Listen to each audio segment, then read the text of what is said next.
Hello everyone. Today we are going to learn about variables in C programming. So first we will see what is variable.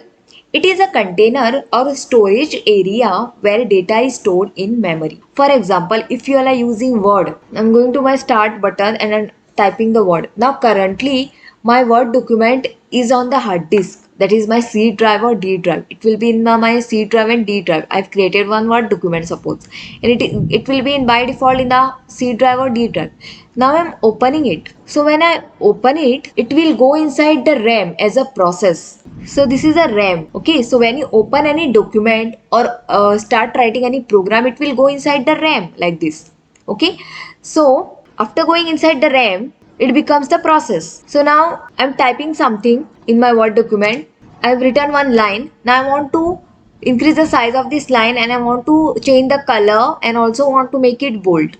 So I'm going over here and I'm changing the size now. See, I am actually not changing the size. I am giving the instruction to CPU. Okay, it looks like I am doing the things. I am changing the size suppose to 24. I am not changing the size to 24. I am telling CPU change the size to 24 of my statement. I have written one statement, hello, how are you? Okay, it looks like we are doing the things, but we are not doing the things. Inside the computer, everything is done by CPU. That's why CPU is called as processor or brain of the computer because it does everything. So we just give the instruction. So I am giving the instruction now to make the hello, how are you?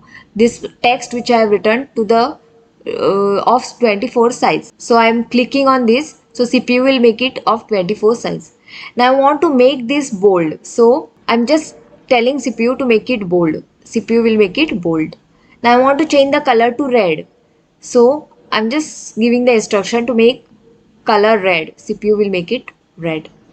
Okay, so everything is done by the CPU, and CPU takes the data from the main memory, not from the hard disk, that is your C drive and D drive directly. Why? Because your C drive, D drive data which is present inside this hard disk has a very low speed. This hard disk has a very low speed. Okay, and CPU works very fast. It can process 10 million instruction in a second, whereas hard disk can process only 10 instruction in a second. So see the difference, how fast CPU is in comparison to hard disk. So instead of taking the data directly from this hard disk, CPU takes the data from the RAM. So whatever is present on the hard disk, when you open it and when you try to edit it, it will go inside the RAM first. And from the RAM, CPU is going to take the data and executes it for us or does the work for us.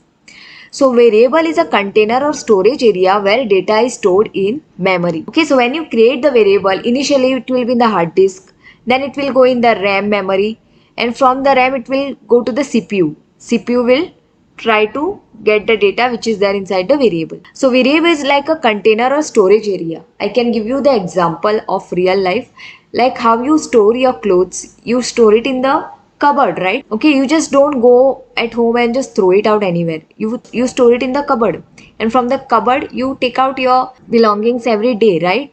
So just like that, variable is also a container and data is stored inside that container. Just like our clothes, data is stored inside the container. So instead of cupboard, you consider over here variable. Okay, variable is like a cupboard which is used to store the data. Now here data is not clothes. Here data is normal numbers or text. Okay, like that. So it is a container or storage area where data is stored in memory. In this memories like hard disk or RAM, and it stores the data temporarily. So value which are stored inside variable can be changed anytime. Okay, so it is like this. Now this is a variable and it is a container. So it is first stored inside the hard disk, then you can then it is moved to the RAM. Okay, this container will be moved to the RAM, and whatever data is there inside this container will be taken by CPU for processing, for running.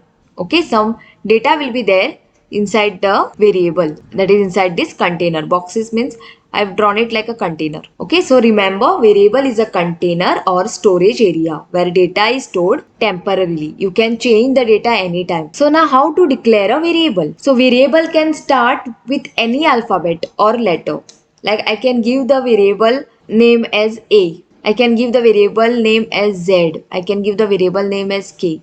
Okay, so variable can start with any alphabet or letter. Variable can start with underscore also. So you can give the underscore over here and then you can write the letter A. Okay, this is also correct. Okay, at the start you can put the underscore. So variable can start with the underscore also. Then variable cannot start with a number or any other special symbol other than underscore. Underscore is a special symbol and which is the only symbol used for giving the variable name, and you can use it at the starting. Other special symbols you cannot use as a variable, okay, as a variable name. And variable name cannot be a number. Like for example, we know that all this can be a variable, but if I take now 57 as a variable name, it cannot be a variable name. Okay, if I take the 67.5 as a variable name, it is wrong. I cannot take it as a variable name. If I want to take the explanation mark as a variable name, no, I cannot take it. At the rate as a variable name, no. This special symbol also I cannot use it as a variable name. So I can use name, my name as a variable name. For example, I can take word college as a variable name. Okay, this is correct. So any word or any letter or anything starting with the underscore can be a variable name. Anything else cannot be used as a variable name. So variable names cannot start with a number and it cannot start with any special symbols. It has to start with the letter, and mostly variable names are letters only are given. Okay, you can give your name also as a variable name. Okay, so string, character or the underscore can be used for giving the variable names. You can give the number in the variable name but not at the start. Like for example, if you give like this A123, now this is a valid variable name. Why? Because A is at the starting, and starting there is a letter. So letter variable can start with any alphabet or letter. So starting only we have a alphabet A. After that whatever is there doesn't matter. So starting letter you have to put it properly. So now this can be a valid variable name because it is starting with the alphabet or letter, that is A. So like this we declare a variable. We give the variable names like this. Then we'll see how to initialize a variable. Now I have already told you we can give the variable name as A. So we can put the value inside this variable like 2.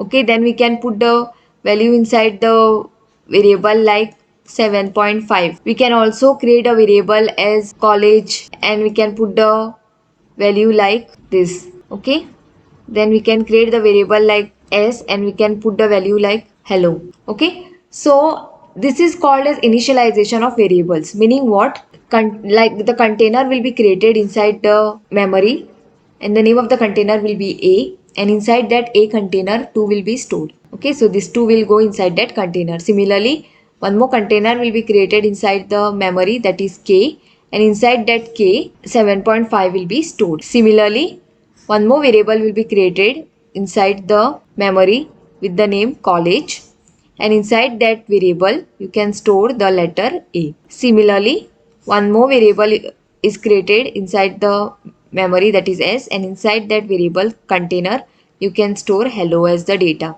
Okay, so these are boxes are nothing but a container which stores the data, because inside the computer you cannot store directly. Data you cannot store directly. Like this 2, 7.5, A, hello, you cannot store directly.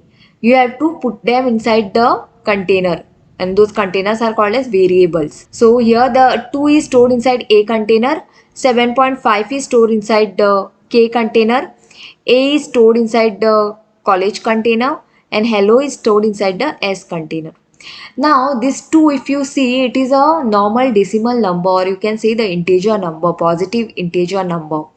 So compiler doesn't know what type of data is stored inside this container A. So you have to tell compiler what data you are storing, what type of data you are storing inside this container A. So for that there are different types of data types available in C programming. So in the next lecture we'll see different types of data types used. Okay, so 2 is called as integer, 7.5 is a floating point number, A is a character or letter, and hello is a word or string. So all these are different types of data which we can store inside our variable, that is container. And how to declare those data type, that we will see in the next lecture. So this was all about the variable introduction, that is we saw the variable definition, declaration and initialization in C programming. So that's it.